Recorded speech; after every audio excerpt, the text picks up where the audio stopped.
This week on the Franklin Nuts podcast, we are delighted to be joined by Damien Sreenan. Damien is an entrepreneur and co-owner of BodyChef.ie, which is a healthy meal delivery service right here in Cork City.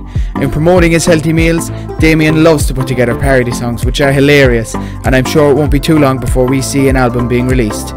We had great crack filming with Damien and chatting about his experiences as an entrepreneur and other business ventures he is involved in, and we hope you enjoyed tonight's episode. Beautiful, lads. That was on point. Yeah, in sync, like that's it. As clap and go, that was definitely the best. That was sweet, yeah. Because we won last week. No one's going half-second note. We're going to go synchronized swimming next week. So here we are, lads. It's episode 25 of the Franklin Nuts podcast. This week we are joined by Damien Sreenan. Am I saying Sreenan, yeah, that's Sreenan, it. Yeah. Kev, I didn't show out I passed it on to him this week. I said I'd make a mouthful of it. Yeah, so not the best name in the world, like not the best one to pronounce, like tough going. If you're ringing for a taxi, you know what's the name? Murphy. Yeah. So because otherwise you'll be spelling it out. And actually, when I got married, I said that to my wife, saying. That was in my speech going, welcome to the world of Sreenan. From the rest of your life, you will be spelling out your name for everything. So just call yourself Murphy. Murphy. Make life easier.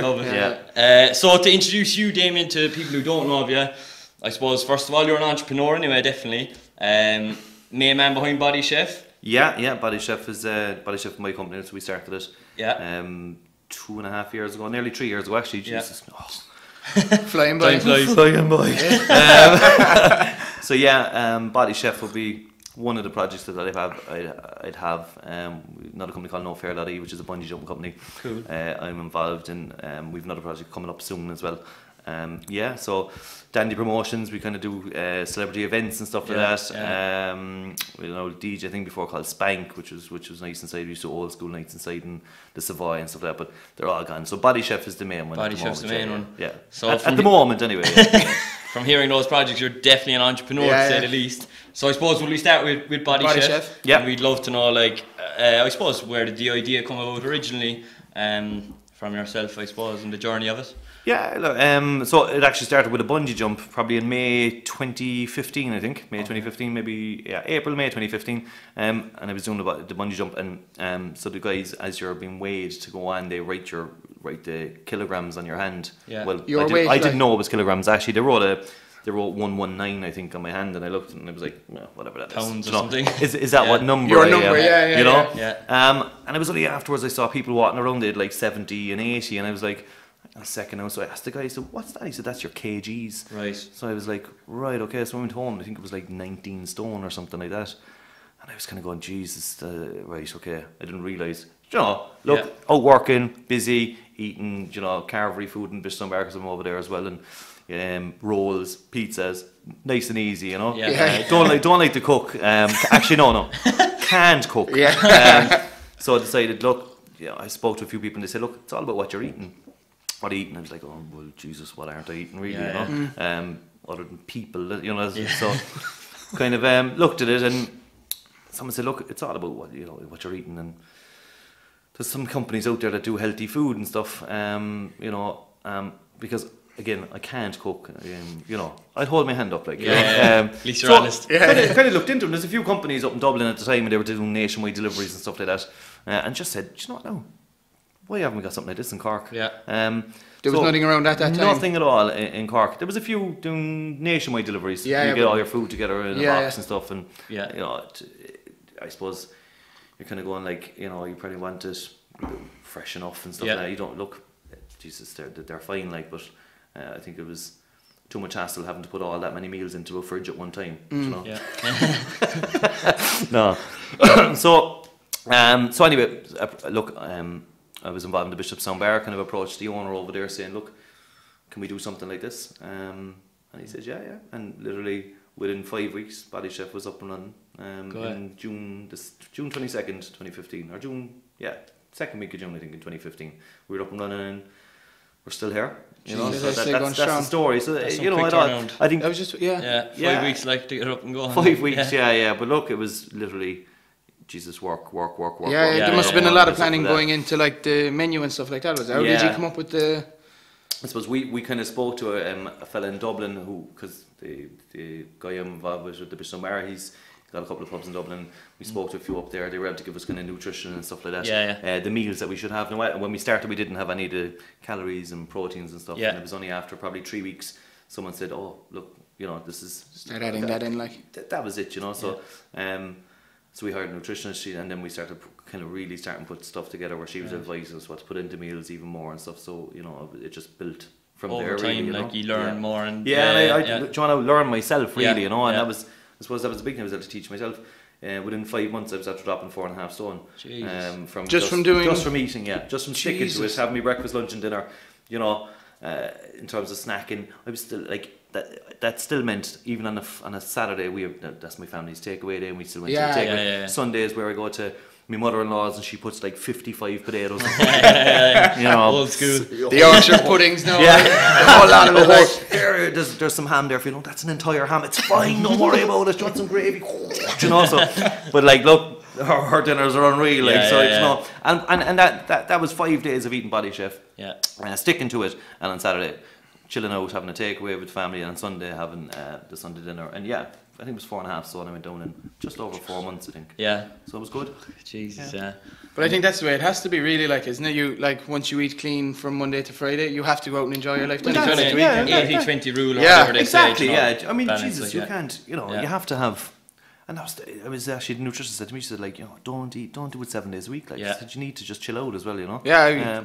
If it'll help you adhere to it overall in the long run, then stick to something that you can. That's feasible for you. We're kind of find that out ourselves at the moment, like, aren't we? Like, you know, with the challenge. We're prone to the odd McFlurry or Casey's on a Saturday night, like. It's definitely the weekends that catch you, like sitting at home now, watching a movie or watching sport or something. You just have a pizza. It's the convenience. Yeah. You know, literally, you know, I have an Amazon Alexa, and literally she's now tuned to Just Eat, so you can actually say, Alexa, order Just Eat, and I don't even have to pick up my phone anymore. Like, you know, it's just. But I think it was in the UK for a while where, you know, the Amazon Alexa was hooked up to Just Eat, and it was just, and you literally can sit there and just go, Alexa, Just Eat, my last order or something like that, and they'll just send what you ordered last. Like, you know, the convenience of, I suppose, unhealthy food is just way too big at the moment, you know, and we try to come out and say, look, ours can be convenient as well, where you can get your food.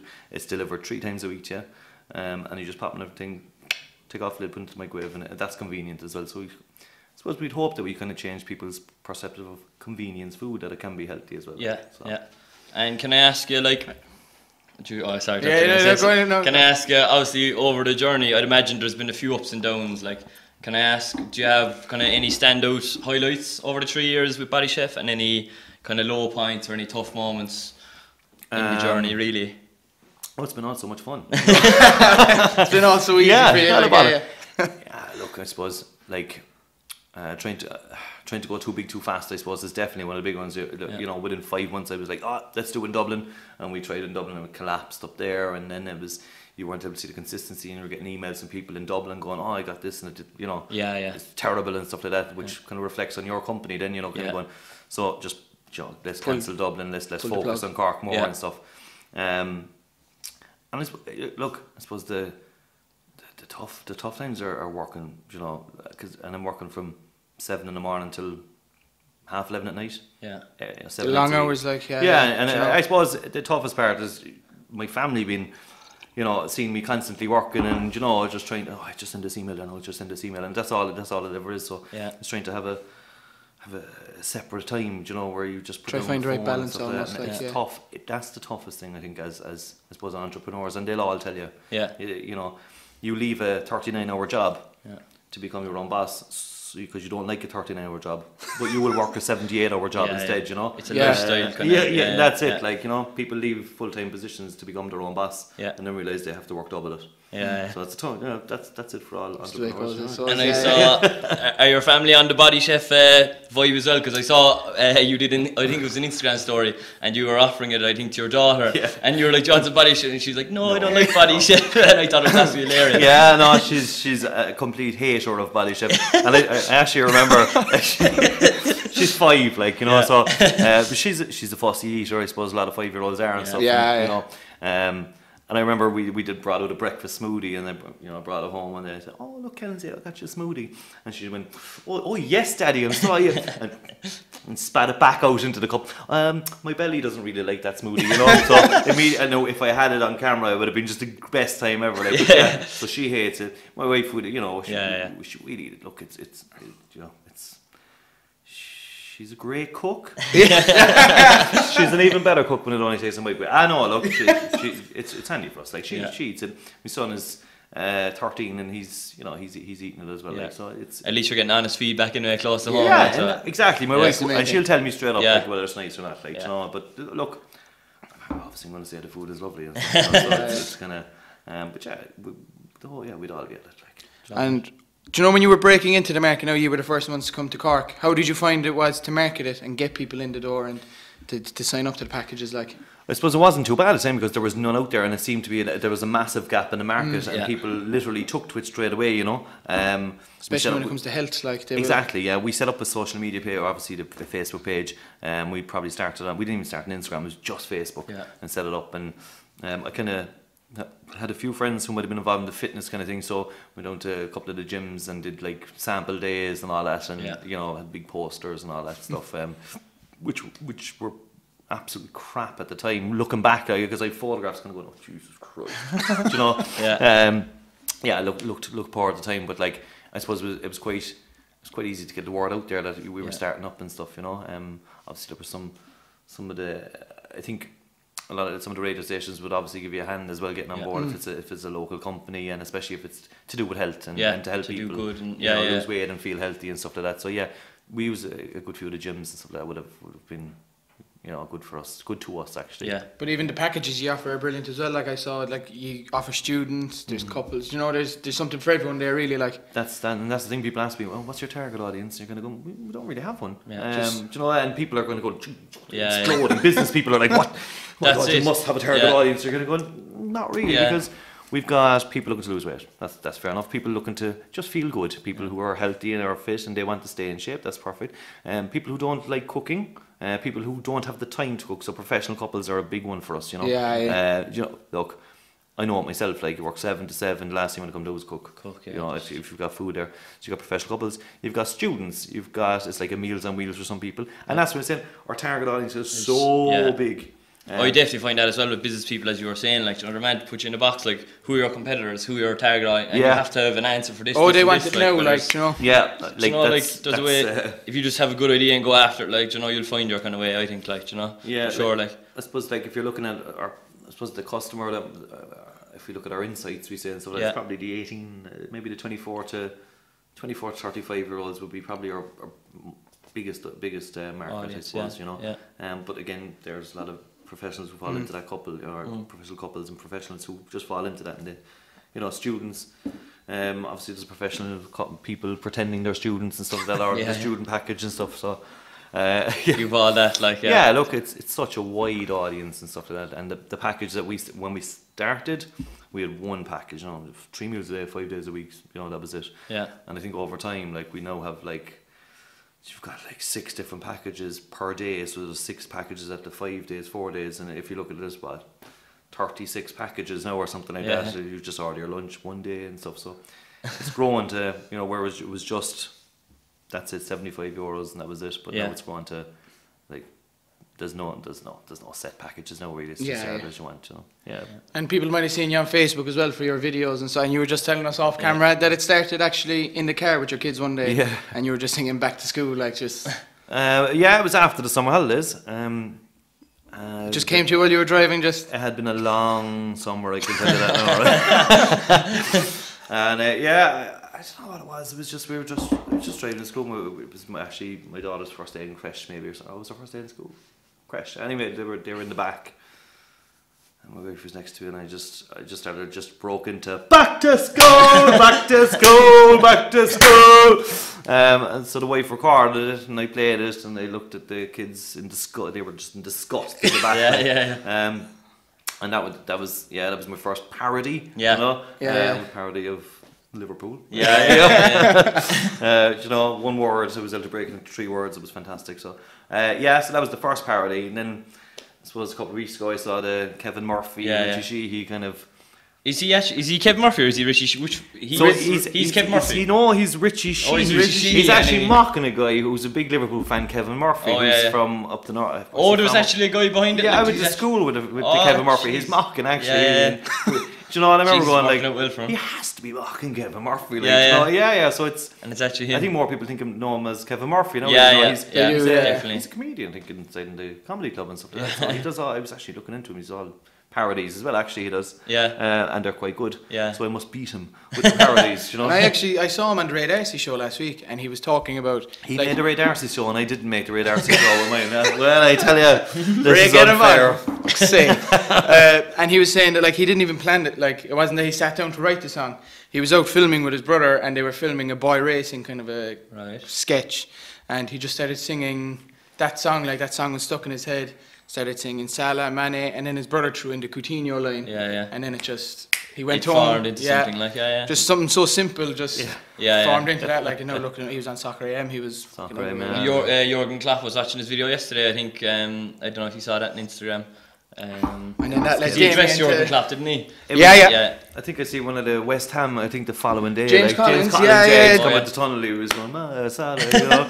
It went wild, absolutely massive, like you know. So, but I do think it was the north side persona as well for him, like brilliant. Kevin Murphy, like biggest Liverpool fan.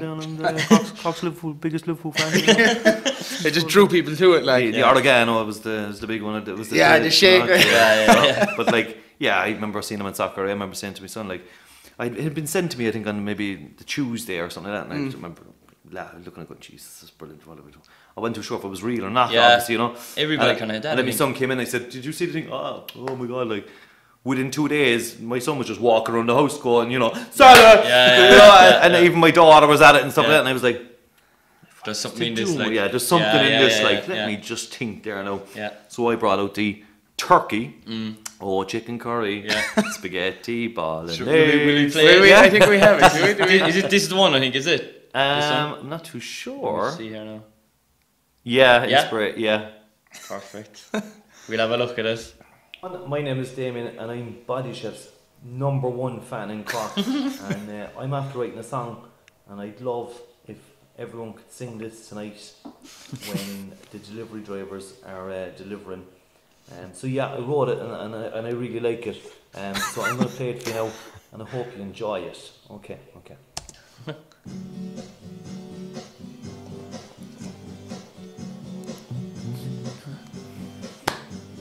Turkey.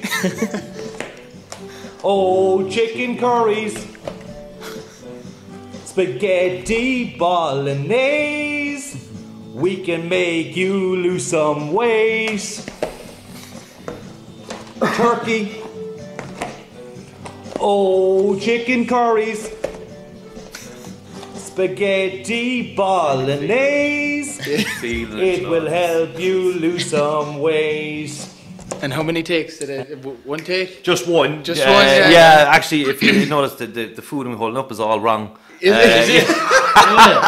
It was actually Carl Shepard that sent it to me going, Damon's holding up a spaghetti bolognese and he thinks it's a turkey or something like that, you know? Because I laid him out, you know. I was going, that's fine, okay, I'll grab that one first, grab this one second, grab that. Right, okay, so. And as I started doing it, and next thing I picked up the wrong one and didn't realise it, and I was holding up. So when I say turkey, I'm holding up a spaghetti bolognese. Listen, don't worry about it. Take one, you know. Exactly. I would even notice, like. So that was the first one. Then that was the first one.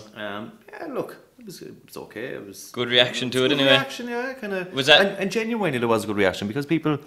We actually started getting emails and stuff like that, and people were kind of, look, I suppose it was shared somewhere, there was a few people shared it and got a bit of a reach, and people, I suppose, look, the food is healthy and it's clean and stuff like that, and it obviously it helped me lose weight, so, you know, if anyone's out there looking to lose a bit of weight, we had our busiest week that week. Go away. Yeah. Ever, like? Yeah. There's something in this, so we genuinely had it. I'm thinking of our parody here. We're gonna wrap this up and. But I think that's the way social media is now these days. Like, companies just have to look like they're a bit of crack. I think it's as I say, look, it's so important to show that businesses, like, you know, while you can be all serious and stuff like that, you have to look. show people that you're just normal people as well. It immediately makes you look approachable. Like I can walk in there now. Like no. If only people knew. I could have a chat with him about anything. Yeah. Do you know? Like, You'd imagine like it puts a face and a personality behind the business rather than just Body Chef who owns that. Do you know what I mean? Yeah. Or like a brand. Like The only thing is, I suppose you can't go too far as well as people kind of go. Is this guy serious? This guy's supposed to be a businessman. Like, and there's certain topics as well you couldn't. And it obviously it's you know, the industry of health and stuff like that. It's obviously not something to be taken lightly or anything. But look, it's just a case of showing people like, oh look, you know, we're normal people as well. Like, and we like to have a bit of fun, you know. So that was the first one. Yeah, that was the first one. And was it a few days later then you released the music video? I'll tell you, what happened then was my mind went overtime, driving my car. Every song that came on, I was like, oh, that would work. Oh, I could fit Body Chef in there. Oh, Jesus, you could talk about that. And it just, my head actually exploded. I couldn't even think, you know. And I was just listening to LIPA New Rules. It was in the day, and I was like, oh yeah, that's it. That's the one. So I went home, said to my wife, I said, I'm telling you now, this is where we need to go, okay? So we sat down and got the lyrics with LIPA and stuck on the headphones, and literally the two of us like just started writing out lyrics, and she was like, that would go well there. I was like, oh yeah, what you oh yeah, man with this there, yeah.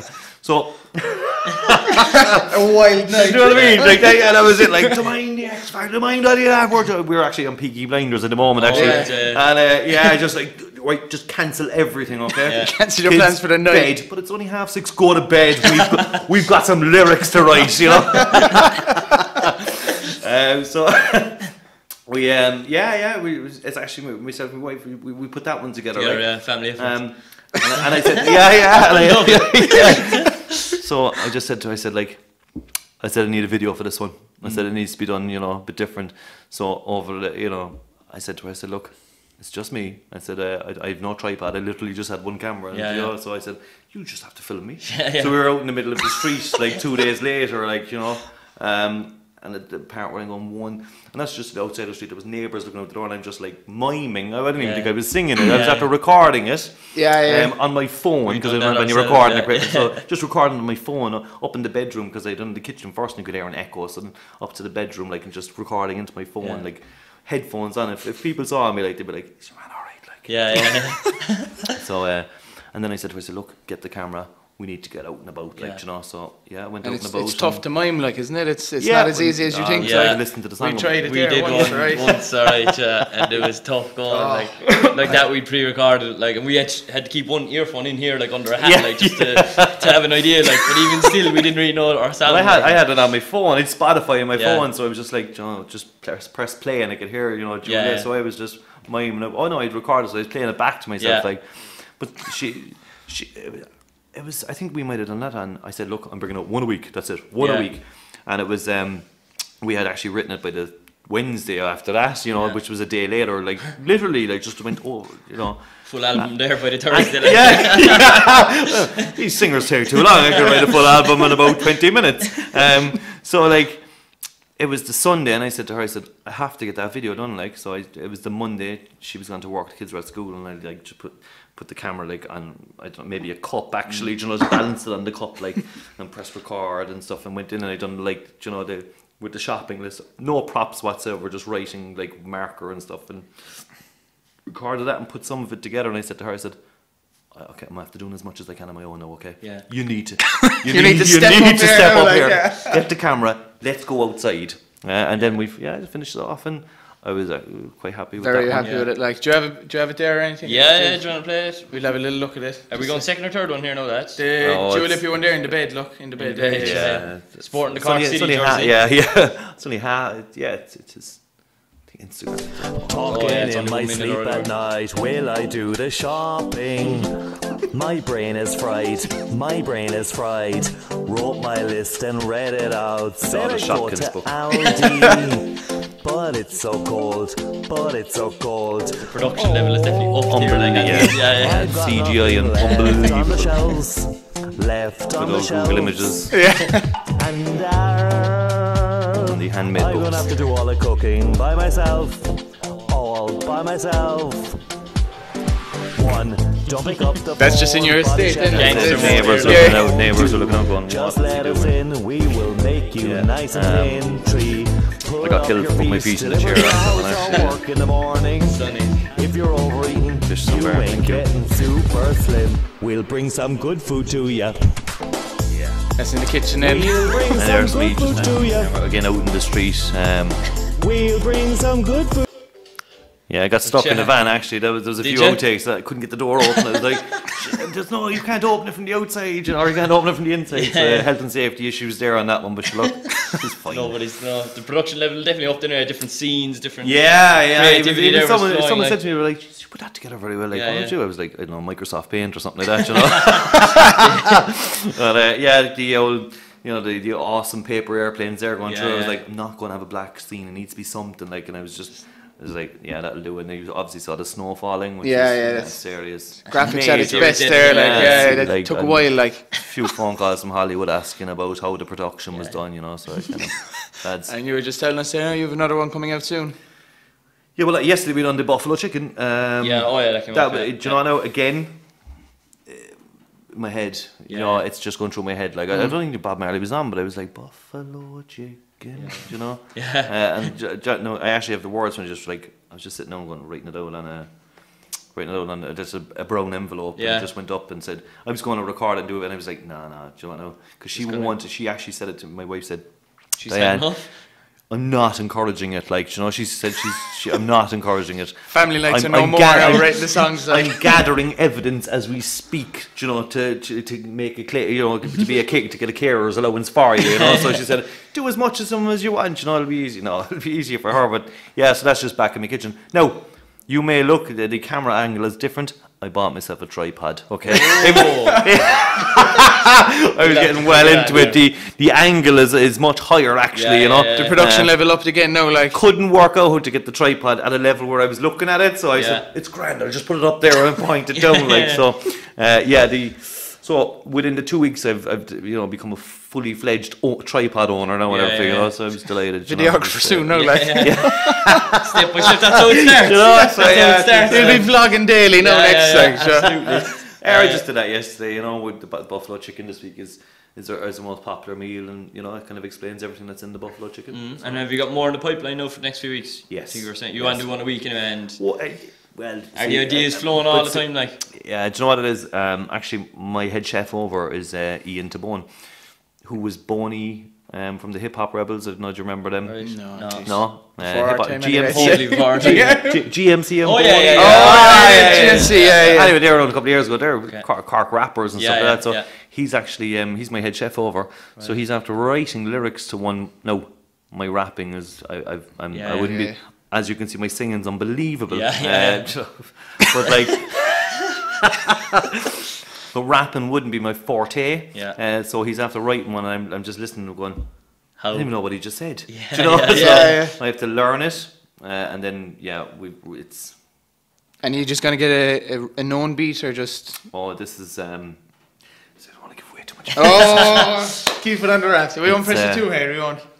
All I'll give you the clue is that it's a Will Smith song. Okay. That's all I can say. But we'll do a video for it and stuff like that. I was talking to a few people doing proper videos and stuff, but again, you don't want to do overkill in it either. People are going, oh Jesus Christ, this fella's over here he is again. Here he is again. So, but what happens is I just get so excited when I'm I just want to post them immediately, And that's, we're the same. It's the same if you create any video at all. You just, I want people to see my creation now. Appreciate this, you know what I mean? You're looking at the likes coming in. This deserves more. And if they're not coming in enough, then you're like, it's the wrong time. I post at 5 o'clock. That is what happened with the good food, the new rules one. Is that I just couldn't hold on to it. It was just like, I have to post it. I have to post it. I'm sure it was posted at a time when there was no one online. You're kind of going, oh yeah, this is going to be great. So that's my problem. I need to hold on to it. Hold on to but look, it's just. That's the way it is. That's the way it goes. So we've got an Ed Sheeran one coming out for Valentine's. Nice.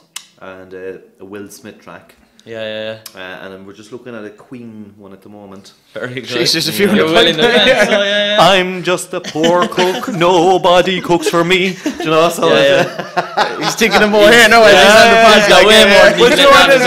He's got the album written. It's coming out soon, alright. It's released. Actually, I have the album cover here. It's like the Graham Norton show or something. So, it's been released soon. So I suppose that's Bodychef kind of just in a nutshell, really feel like, isn't it? That's it all. And you were telling us there as well. So you have Bodychef, and do you own that Bungee Jump.ie? Yeah, we're a partner with the UK Bungee Club. So NoFear.ie is a partner with. So the UK Bungee Club, they're the longest serving bungee company. So what we do is we get bookings over here, and we've done a few over in Cork. We've done some in Cork and Dublin and Mallow the last couple of years. One in the Cork City Football Club training ground actually last year and stuff, and really professional guys and stuff like that. So it's people can raise money for charity, or they can raise money for a football club kind of thing, So everyone, get 60 jumpers, everyone raises money. There's costs come out of it, and then you get to keep the money yourself. So I think over the last 3 years between the bungees that we've done, we've raised about 50 grand for charity. Very good. That's fantastic. We've done a few of them, and cystic fibrosis, and we had one for the Cork City Hospital Children's Club, Care for Cal, Irish Guide Dogs and stuff. So about 50 grand over, I suppose, the 6 or 7 that we've done in the last couple of years. So we're hoping to do a bit more this year. But what's actually, the Bodychef takes up so much time, and I'm trying to juggle everything, and it's trying to find the right balance is tough. That's it. So I think this year the bungee jump company will probably take a back seat actually, because we're trying to expand Bodychef this year. That's the main aim of it, would be to expand a bit, like we did try a few years ago. I was saying in Dublin, we didn't really know enough at the time, and kind of fell flat. And this time now is we're ready to go. It's the last thing I'd ever do is a bungee jump. I wouldn't mind doing. I've never done. I'd never do it. No. Is there like a lot of like regulations and like we'll say insurance involved in when you run those events? Like absolutely, but like as I said, we're the partner with the UK Bungee Club. They're doing it for 25 years. So they know the they do like do you ever see the Top Gear bungee they done with a car? Top Gear, like BBC, they do it with them, and they have bungees outside the London Eye and all that stuff. So they're brilliant to deal with. Like they're fantastic. Like so we're the Irish partner for them. But it's it's brilliant. I remember the first time. Like it was the May 2015, so the time Bodychef, and that's the bungee that I came off. Actually, that's where Bodychef was born, of doing a bungee for charity. And I was after organising. I was like, no problem, I'm going to be the first person to do it. I have to show everyone what it's done. Like, and I was just going into the cage, like, and start to go. I'm not afraid of heights or anything. Like, so I was out in the dog track. And I started going up higher, and next thing the sound disappeared. As the higher up you get, and suddenly all you're left with is the guy in the cage and the wind. Jeez, and I was like, oh no, what am I after doing? It's like, and first person, so I had, I was the first jumper. Now I had been tested with weights and stuff like that, and I remember just looking out over the city, like, well, obviously just fields because I'm out in Bishopstown, Carragher. And we're going, oh no, what am I after doing? And in my head I was like, I'm going to do a beautiful dive like this, like elegant. And I watched the video back, and I literally just fall forward like there's no movement whatsoever. I just fall forward. Hands aren't even out. Like I just froze like a rock and just fell forward like. And so second year I didn't do it actually. I said no, I'm scrambling because the fear was still in me, like So the third year I said that's it now. I'm after seeing enough bungee jumps. I know it's safe. It's fine. Yeah. So I went up in the head. I was ready to do the beautiful dive. Yeah. But this time I fell forward, but I was like this. So even like some progress in it. Yeah, but what a rush though, like as you kind of come down, like brilliant. And I actually made a video for the company NoFear actually doing the bungee, and I recorded myself going up, and there was a cameraman looking at me, and I was all confident and it's no problem, you can do this and do this, and all you got to do is 1, 2, 3 bungee.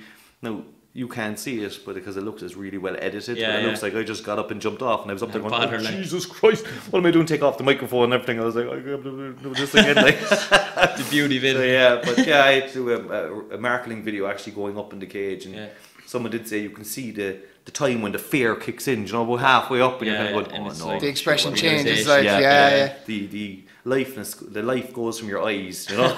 It almost goes against your body's, like, you know, you're up there, your body's thinking, what the hell are you doing? Like, I'm not going to jump off this. Like, it's not used to it, like, or whatever. Yeah, your instincts, like, you know. I would say that's it, yeah. Like, I mean, no, your body really, your mind protects you from Yeah. hurting yourself. Like, but I see some people, and just love it. Like. there was one guy there, actually a buddy of mine, Shane Kenny, and he had done it no problem, like, and he said, "Can I do it again?" I was like, "If you want." Backwards. And I was kind of going, oh, what a man. You know? Why can't I be like this guy? Like, but yeah, some people, and they got up there and they were all ready and they couldn't do it, you know? And, that's how it happens, like, you know, you go up that high and it's just a rope gonna, you know, that's it. And you're kind of thinking, oh God. Yeah. So, my legs would freeze. It must run through everyone. Is it going to snap, like, do you know what I mean? Yeah, or whatever. yeah, like, or is it tied on to the, and that was my problem, is that when I was going up to that, I was looking, okay, it's attached to my legs and where's that rope going there now? Okay, that's right, it's up there. Is that it? Or is that a different one? You know, that must be everyone's rope. You know? Is it breaking? Like, is it going to break? That is the rope, isn't it? Yeah, you know, you kind of have they attached it on, you know? Or is it still loose somewhere in the cage, you know? It's attached onto your legs. Is it definitely attached to the cage, you know? And then the wind is just swaying and there's no noise and you just look down and literally everyone's just tiny. Like, that was only 140, 150 foot, you know, so I think it was slightly shy of County Hall up in the crane. But yeah, great crack. It must only last a couple of seconds, does it? Like, does it? Seconds. Yeah. That's it. You're up and you're done before you know it. 1, 2, 3 bungee and you're gone. Yeah. I suppose the biggest rush is just as you jump and you just, you know, you're free falling basically. You're still in your head is going, can you say the rope is attached? Well, it was in my head anyway, but there was a few people in there know about it at all, like, you know. And I thought I was a adrenaline junkie, like what you've seen. Yeah. Will you be doing it this year? Nah, I'm after doing it too many times now, you know. No interest. Too easy. You have to get we're looking to go for a 300-foot one, so that'd be double that one. But you have to get. Ireland is tough, like, so you have to kind of look for the quarry where you kind of do it over to have as big a jump, like, it's no bother. If we're doing it, lads, absolutely sounds good, yeah. What? I thought you were saying absolutely. Absolutely. You can actually do a tandem one where you're strapped together and you just throw yourself. He put the fear got into me. I wouldn't do it for you. Like, why wouldn't you? We did a bucket list before. We said 30 before 30 things, and you put that down. Did I have a bungee jump? Call you out here now. Did I? And what was that? That was probably 12 years ago when you hit 30, so you might do it now. You know? I think I'd let you down up there if we did a tandem one. I'd say I'd do it and then I'd get up there and I'd bitch it massively. Like, would you do an individual one, no? No, I'd say I would, like, and I'd get up there, legs would just freeze, and but then again, it's the embarrassment of having to turn around and that's worse. Like, I'd almost rather just jump off the thing. Like, but do you know, and I'd say that to people, like, when they were watching, like, and I remember, I think it was a girl or someone couldn't do it anyway. Yeah. No one at all kind of went. They were laughing and they knew exactly, like, you know, because we actually had a drone up in the sky and we had Big Pix Media. They had like a large screen TV, right? So you could see the height of what it was like. You know, the drone was filming up there. And it was on the thing, and you could. There's no one doubted. You know, no one said, "Oh, you pussy" or something. Well, I mean, there was three. I think there was 3 lads actually, and but their buddy couldn't do it. Like, so I said, look, he's after paying for the jump to someone to do it. So these 2 lads said, "Can we do a tandem one?" No bother, no problem. Yeah. So they got into the cage and they got up about 20 foot, and suddenly one fella jumped onto the other fella, like, and he wouldn't do it. Like, no, he was funny to laugh at, you know, because he had laughed at his friend, and then couldn't do it himself, and he had to be brought back down. And he was like, "No, we're gonna do it." He made his bedside. Exactly. So it was good to point and laugh at him. But there are some people, and you know, when you get up there, it's you can't. A whole different story. Like, I know I'd be great crack though. But when we'll get you around. Look, a tandem one. Yeah, you're strapped together. I'm not doing it with you. Are you strapped like face to face? Facing each other. It's quite intimate. Hey, you can do it someone else. Your anxiousnness would wear off on me. Then, it's an intimate process. Like, it would bring the missus there. So I suppose, can we ask? You've definitely been involved in other activities as well. Am I right in saying you were a DJ for years? DJing and MCing and everything. Jesus, started DJing when I was 14, so that's 23 years ago now, I think, you know. Just started DJing new clubs down in Mahon, you know. just playing Backstreet Boys and all that stuff, you know, Spice Girls and all that stuff. And I started working. I think I started working on a couple of pirate stations in the late 90s. A few more pirate stations. I was involved in pirate for years, like DJing Catwalk and Surfers and all these places. Jeez, the Catwalk, that's some blast from the past. Catwalk was a serious place, yeah. It was probably, I started there in 1998, I'd say. I was there for 5 years till 2003. Like I think that was probably when the Catwalk was the busiest. Like, you know, it was Saturday nights. You know, this is how you drank your drink, like, because you just could not move inside it. Like, it was mental. Like, so it was Saturday nights in there for years, and then just it's all over the place. Yeah, so DJing don't really do much anymore because you're so busy. Like going on. I do a lot of MC work, like masses ceremonies at Christmas time. I do the bingo call in the Bishop's Son Bar, right, which is you've a bit of fun with that, I'd say. Yeah.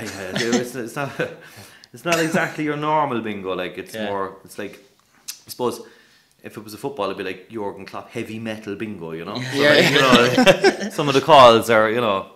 Am I right to say a few of the calls, isn't it? Yeah. So what happened was I took it over 3 years ago, and I kind of went, this is a story. You know, like, you settle down there. So I took it over about 3 years ago. I was looked the bingo, grand, you know, whatever, and I started putting some cork and all right, Bjor, number 4. Do you know? He's a mad fiend. He's 16, and just started kind of the crowd. You know, we get a lot of students in, and the age, you know, kind of looking, kind of going, I get away with more here, you know. Yeah. So I started to be like getting plenty, aged 20, you know, so that was great. No. And then I started going with things like, you know, obviously if your meal for 2 with a hairy view, 69. Which was great. People, you know, and then I started like 2 can chew, 69. And then people kind of go, 2 can chew, 69. And then people click on going, oh, that's 50. You know, filthy, like, you know, dirty whore, 64. And so it has progressed into just complete filth. But good bingo. Your brother is a big bingo. Yeah, he goes there nearly every. He goes definitely during the college. Yeah, is it every Tuesday? Is it or every Tuesday? He goes. He loves it. Yeah, he's never won anyway, but one of his buddies won. He obviously hasn't dropped the brown envelope. I'll tell him now. Go funeral next time. Tell him no. Like, you know, it's just a little backhander. Like, no. But yeah, bingo, like, it's popular. Like, you know, it has become very popular. I actually have a meeting after here about bingo somewhere else as well. You know, and I said, look, you know, my bingo is slightly different. Bingo, like, so we go with the cameras and.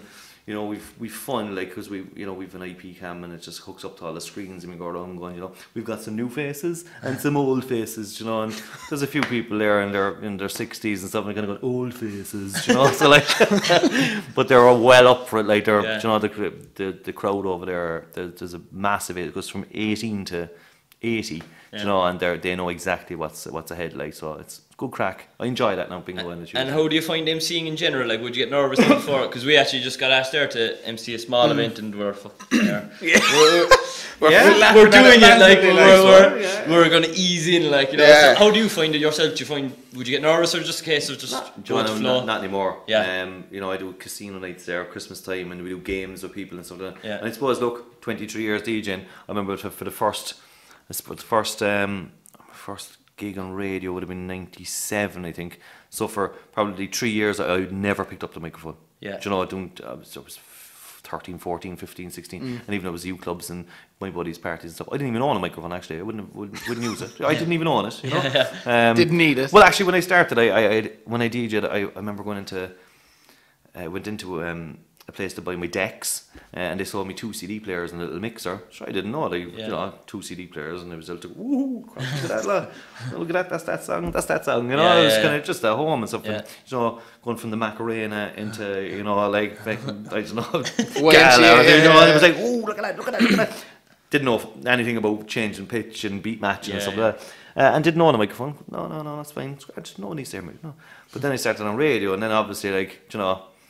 Phone device. So I used to do a Sunday morning show on Pure FM, and it was 98, and I was the new guy, you know. They'd all been experienced DJs. They were on the old Kiss FM and stuff like that, and you know, the microphone was like that now in front of me, like, let's just play some music. It's fine. So Sunday mornings. No, the thing about that place was it was in the middle of town. and the FM signals only travelled across, you know, which meant the only listenership we had was people who came into the city centre from, like, you know, the north side, and down the hills into the centre, and then when they left, they were gone again, you know. Right, so I don't think we had a listenership, but that's eventually when I started using the microphone, you know. So, but Sunday morning, back in the 90s, there was no one listening to you because everyone was dying still, you know. You know, and eventually started going, you know, yeah, it's DJ Demo. Great track. It's DJ Quicksilver. And eventually, you know, kind of way, you know, you're getting more comfortable then. You know, after a while, I was like, you just couldn't get enough of it. Like, just grabbing it, like, yeah, it's a massive track there. It's unbelievable, you know. I remember doing a talk show with my buddy DJ Dazzler. So Mick McCormack, he is now with DJ Dazzler back in the day. Like, we used to be having like a talk show, pretending we were people and everything. Just no bother. Just it was so easy because there was no one listening. But then in public, it was still a bit different, you know. But look, you can see people watching you then in season public. Pro, like, but you ask anyone, season pro, talk to Jesus, you know, I've done gigs in front of life coach over 3,000 or 4,000 people, like, you know, and no, I don't think of any problem anymore, like, you know. I'd say you almost have to have the attitude of like, I don't give a fuck here now, like, you know, I'm just gonna talk. Oh, you can curse. Oh, for fuck's sake. Oh, jeez. And then they're going, because I have a fierce tongue of me. Like, Jesus Christ. Yeah, like, one of my calls over there is the goo shoot #1. You know, if you think about it. You come back now with miles, I guess. Stop. Back to the calls. Which I think you just need to, like, you know, I don't give a shit here now. Like, look, listen to me. That's like none of them are going to show up with you, like, just the same thing. Just listen, like, look, you speak in front of people all the time and stuff, and I suppose if anyone's doing anything in front of them, just be yourself. Like, you know, people, they're used to listening to other people and stuff. You know, people listen to people every day, so they're not going to think anything of you. You know, so it's just a case of, you know, just talk, just be yourself. Like, you know, people aren't going to bat an eyelid. You know, so I suppose that's the. So here I can tell people just if talk and keep talking. Keep talking till you have no more. Really, until they're all asleep. And Damien, you were telling us you're involved in, is it Dandy Promotions? Yeah. So what that is myself and so my name's Damien. But listen, so my name's Damien and my friend is Andy. So we took the D from my name and the Andy, but put together and went Dandy. Quite cool actually. You know? People actually, when we tell people going, oh my god, that's amazing. And I go, yes, it is. But took ages to think about it. So we started there with Brax from Home and Away. We brought him to Bismarck a couple of years ago. And just saw that. Must have been massive, like, huge. Like, it was 450 people off to see. Because he probably the biggest Home and Away nearly. Like, he was really popular. So next thing we kind of went, oh no, there's no bit of a market here, you know. Like, so over the years, then we brought Alf Stewart from Home and Away. Mental. Yeah, you know? Alf Stewart is a big one with all the one-liners. So he's been there since the start, like. But, like, I remember we announced it, like, next we were getting phone calls from TV3 and the Kildare Post, and like we put together actually all the media that came from it. Like, I put into a video. It was like everyone was talking about it. It was just like unbelievable. And I remember, like, he came in, like, and I wouldn't get starstruck with many of them really, like, you know. And I remember sitting down afterwards, and he was just like, we were having something to eat, and I was just like across from him like this. Trying to eat a burger, and he was just like in front of me eating a burger and going, you know, just chatting to me. I was like, this is fucking unbelievable. Yeah, he's iconic. Like, oh my god. There he is. We had a few Liverpool players. Jamie Carragher, we brought him to Cork. Another surreal moment. So I collected him up in the airport. We were staying up there. Like, we went down for lunch in the Bishop's on Bar. Like, there he was, just sitting in my car, and I was like this. That's and you're a Liverpool fan. Unbelievable, massive, like. Having lunch, like, you know, and I was just like, and then my wife brought out the kids and they met him and stuff like that, and then I think we were going out, we were out in the Commons, actually, that's where we had the event, and he was just like, I have to do an interview there for News Talk, like, and he was just like on the phone, like, giving the interview to News Talk, and I was just driving going, this is fucking mad. Walk away there, Jim. Yeah, you know, this is unbelievable, like, you know. Diddy Haman was over with Phil Thompson. a couple of Geordie Shore people, loads of home and away guys actually. I think home and away is a massive market. No, in Ireland it's huge. I'd say it's much here more than over there. Yeah, I think it's Norway is the only other place where there's a big list. Yeah, like random as fuck. Like. Yeah, Norway. Like. That's all it is now. I remember growing up in the 80s, 90s, and it was just like home and away was just a way of life. Like 6:30, Network 2, boom. Get your homework done before that. Sit down and watch. You know, home and away. You had your Shannon. I don't know if you remember Shannon. No, it's before different generations. Yeah. It was great, yeah. But and like, what's involved in getting them? Like, how do you get in contact with Jamie Carragher? How do you get Brax? How do you? I'd have a few contacts, like know people, you know. So like the Brax is actually a friend of ours. He's home and away Ireland and stuff. So he brought him over. He was living in the country at the time, so he had him booked into some places and just approached us. Would we like to do it down there and stuff? But I suppose nowadays we'd have enough contacts where if they're doing an Irish tour. The home and away cast actually know, right? Well, you know, it's the Bishop Bar. That's where these lads do all the Cork ones. But I suppose they've kind of. I think we've done everyone from home and away who's quite popular, you know. Quite so relevant, we're kind of looking at who else we can bring over. We're looking at trying to bring some Game of Thrones guys over. Yeah, that'd be decent. Like, we got prices. Very expensive. I think Kit Harington was like 50 grand or something like that, you know. Jesus. Which is mental stuff, like, you know. You'd want to be charging an arm and a leg there for people to go and see him, like, even. I'm a big Game of Thrones fan. It's grand, don't worry about it, you know. We'll make it back. Because even the Jamie Carragher night, I was after a few pints or whatever, and there was an auction for the Champions League medal, replica medal, which I sure look after a few pints. I was like, that's a real medal. I literally spent all my profit in an auction trying to buy this medal. Like, you know, I think I bought it for like 500 quid or something. You know, and there was no profit to be made off on Rose nights. You know, but it was just, and I said, I said to Diane, my wife, she said, like, I said, the minimum money, she said, it doesn't really matter. She said, like, you're getting to bring Jamie Carragher around for lunch. Savage and stuff experience, like that, you know? and so it was just I have a solid gold real Champions League medal at home. If anyone wants to buy it off me, there's no problem. Bidding starts at $2,000. But yeah, like the Carragher moment was a bit mad. And do you have any more than planned at the minute, or? Again, Bodychef is literally, you know, sole focus. Good problem to have, though. It is. Yeah, look, like obviously Bodychef is getting busier and stuff, but the main thing is to make sure that it stays good and, you know, the service is good and stuff like that, you know.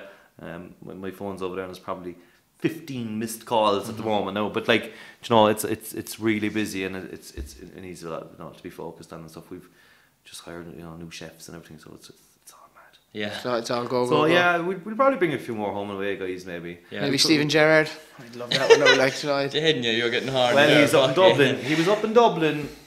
Is it last month? Sorry, is he up there next month? Well, yeah, I was looking at something like that already. Yeah, I'd lose my shit at that one. Yeah, you'd be paying your... See, I'd pay the VIP package. Like. Yeah, well, and that's the thing, like, you looked at the price, it was like 350 quid for VIP. You have to, like, you'd have to have Stevie G in the Opera House, we said, you know, with 1,000 people, you know. Oh, he'd be massive, right? Massive, yeah. But, I suppose, he's with BT and he does the Liverpool under 18s. You're trying to catch them guys away from the season kind of thing, you know. Kind of international duty, or yeah. So that's the only thing we'll ever get, one of those lads. But look, you never know. You'd never know. The wing says it all. Stay tuned to that one, like. And speaking of soccer, we know you're a big Cork City fan. What are your hopes for the season, the upcoming season?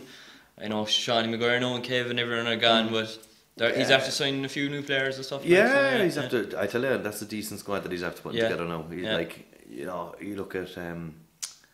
I suppose to bring back Cummins was you know, look, I suppose at the end of last season everyone was doom and gloom really, you know, Jesus, they can't win and they were kind of stumbled over the line, but then you went away and won the FA Cup in November and that was like, it's all good again, we're fantastic. Everyone forgot about it, like, and it was I mean the season break was important, like that, you know, he done his business, they done the business fast, like McNamee is a very decent player. Yeah, very good.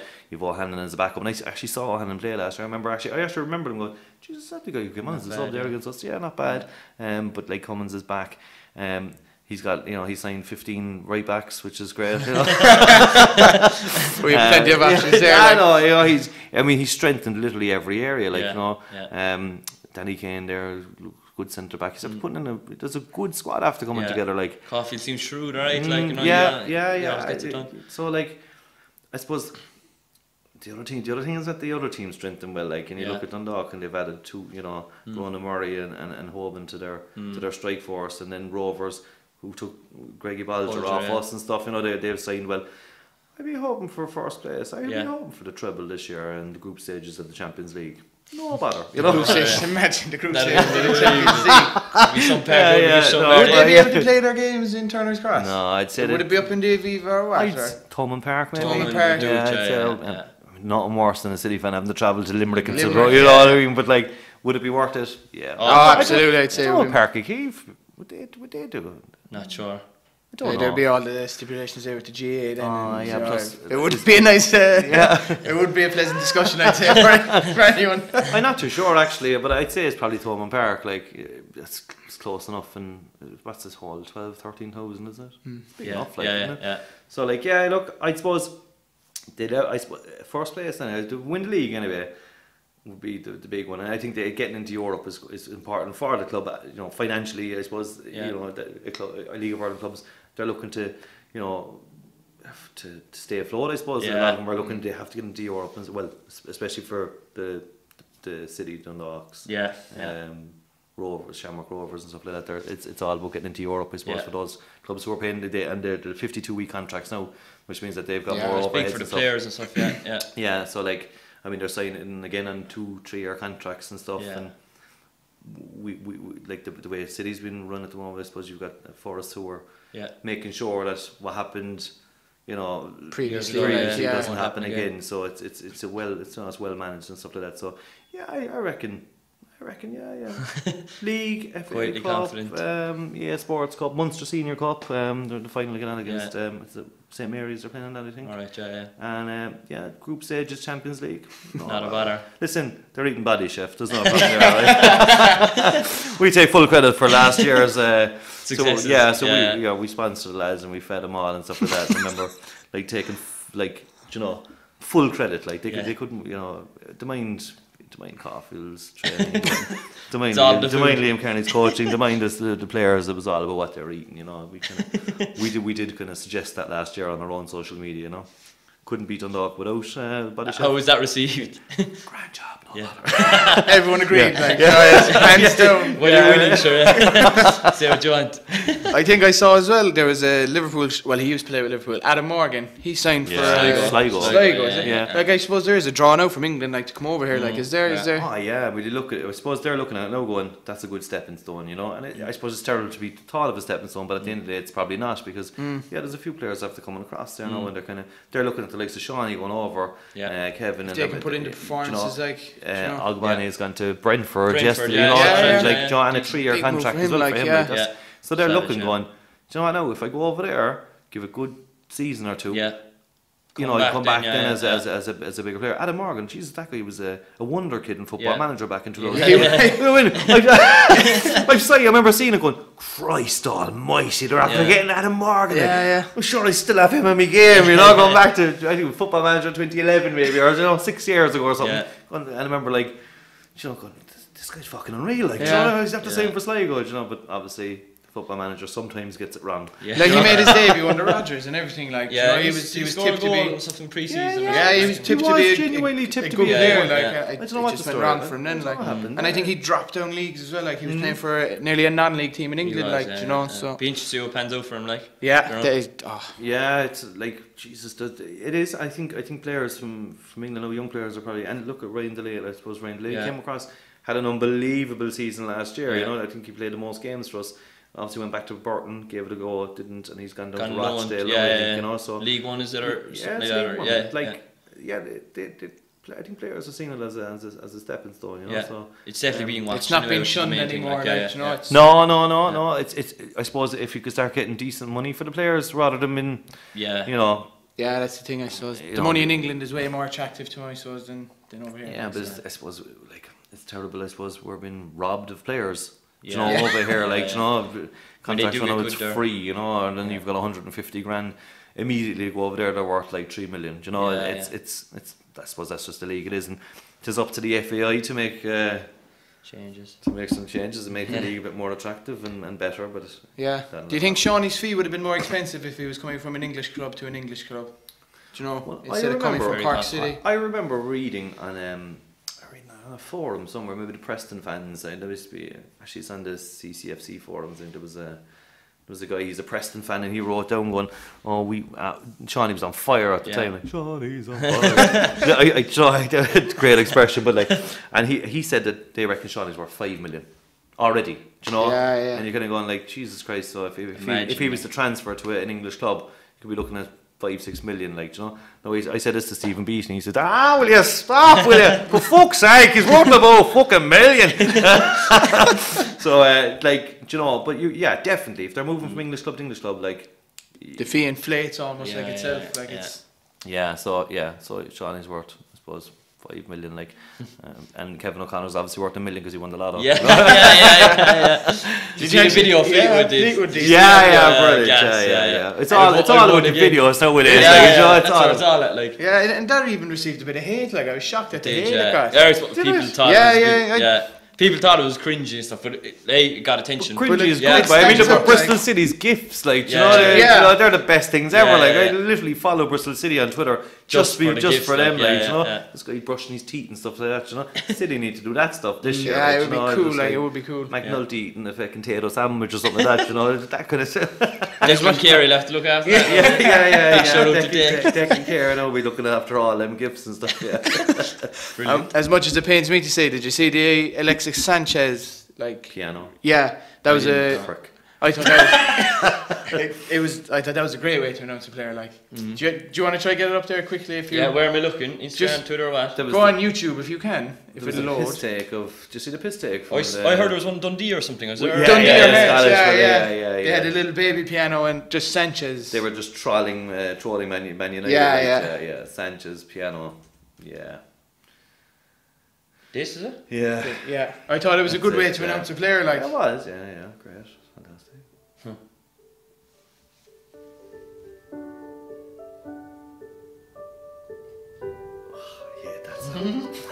I hate it. I just thought like I've never seen Liverpool do anything like no. Oh shit!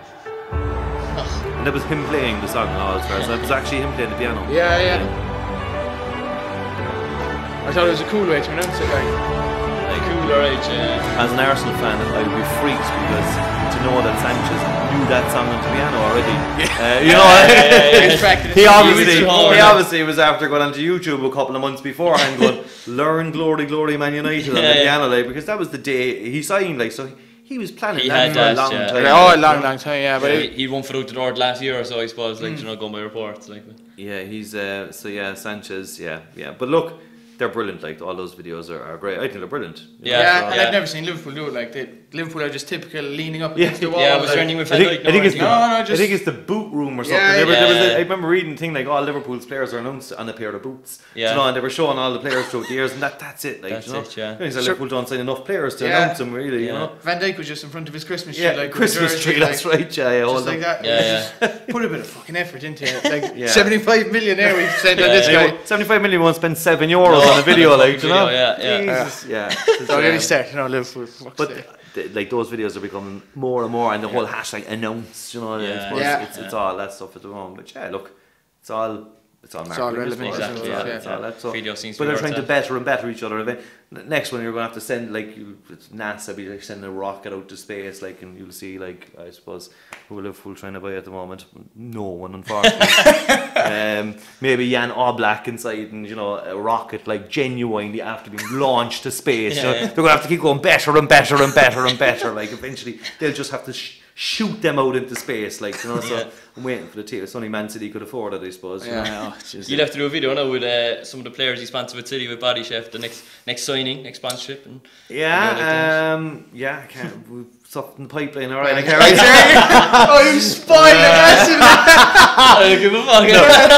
You're after digging into something brilliant. We'll clip that one. That's going up on Instagram. Actually, Joanna, we he may as well announce it, for fuck's sake.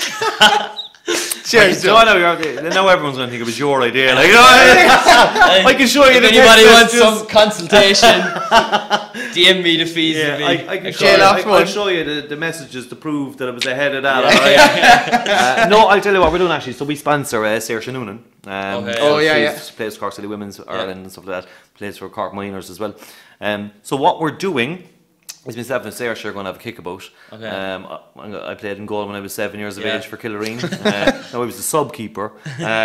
But what we're going to do is basically we're going to get the ball. And she's going to take shots on me on 10 penalties, and everyone that goes in, we're going to run a competition then for someone to win free food, that amount of people.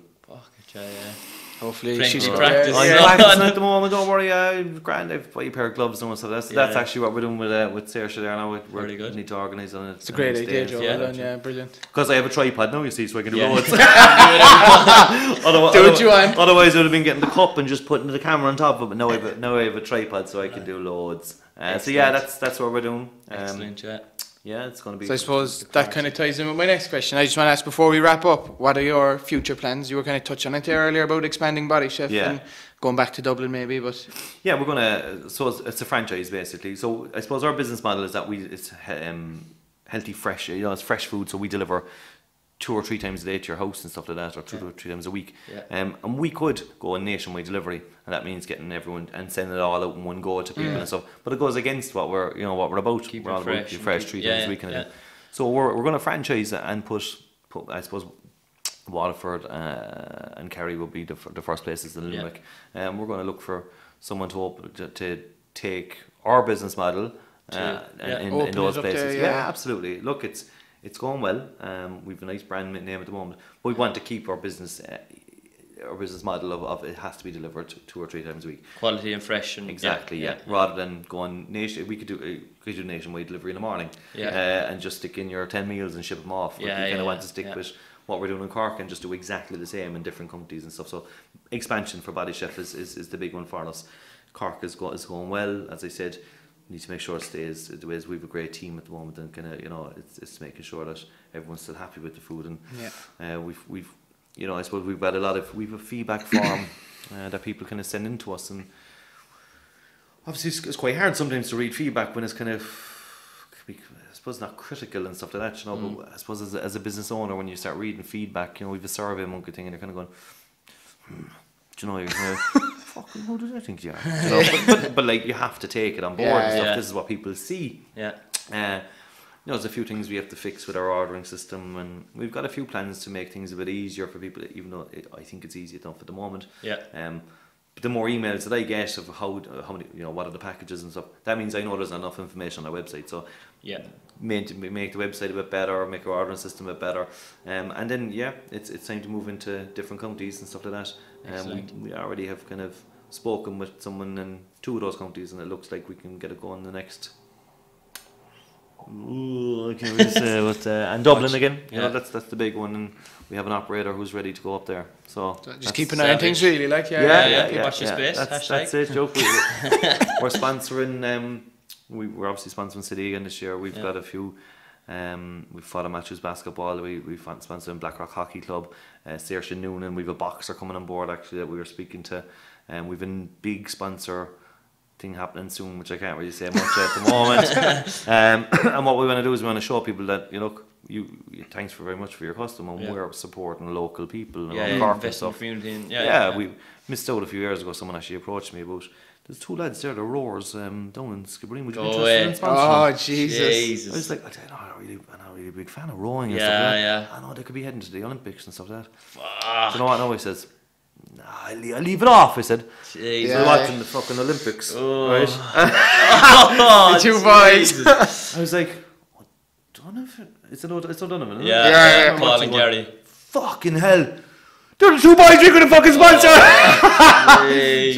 Imagine them playing on RT with BodyChef on there. I remember actually ringing someone going, fuck sir! They're the fucking boys! Any sponsorship that people send in to me, you can look and go, I need to look at that and look into their background and stuff and see, could they be a future star or something? So you're kind of going, So at the moment, I was like, you know, whereas before I was like, oh, thanks very much. Unfortunately, we're, you know, I suppose that we were only building at the time, and you sponsor someone, obviously you're giving away some of your profit and stuff like that, and what we need for something else, we're giving away food, and that's costing and stuff. But I like now it's looking at each one, kind of going, hang on a second now, Olympics? Is chess, is that an Olympic sport? No, not at the moment. Oh, your grandson, don't worry about it.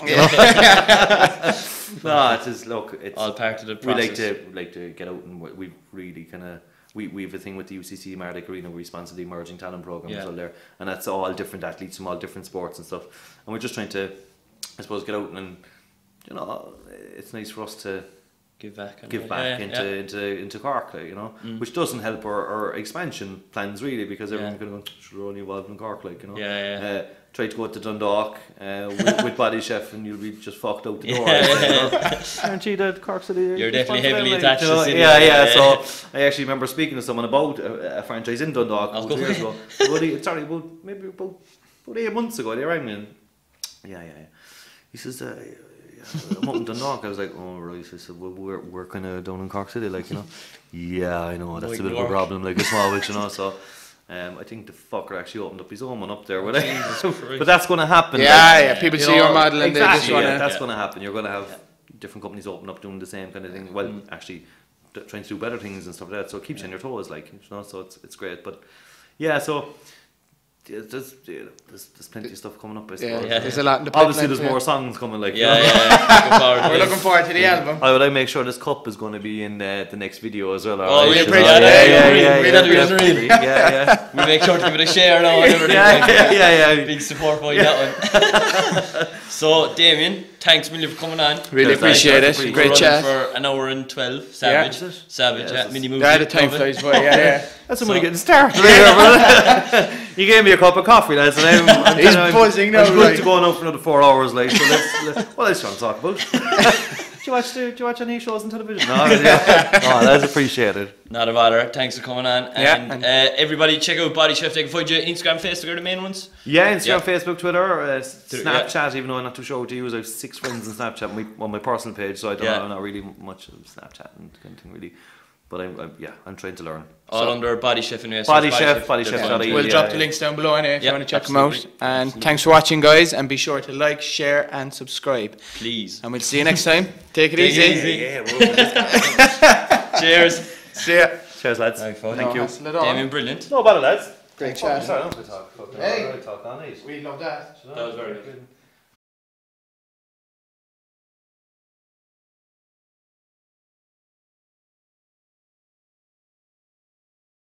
Hey everybody, so we really hope you enjoyed this week's episode of the Franklin Nuts podcast. As we're still a young podcast trying to grow, we just want to ask you guys one favour. If you're watching on YouTube, please hit the subscribe button. You can also hit the bell if you're feeling cheeky. You get a notification once a week when the podcast comes out. If you're watching on Facebook, drop us a like. If you're feeling cheeky, hit us a share. That'd be brilliant. And also, you can check us out on iTunes and SoundCloud also. Thanks guys.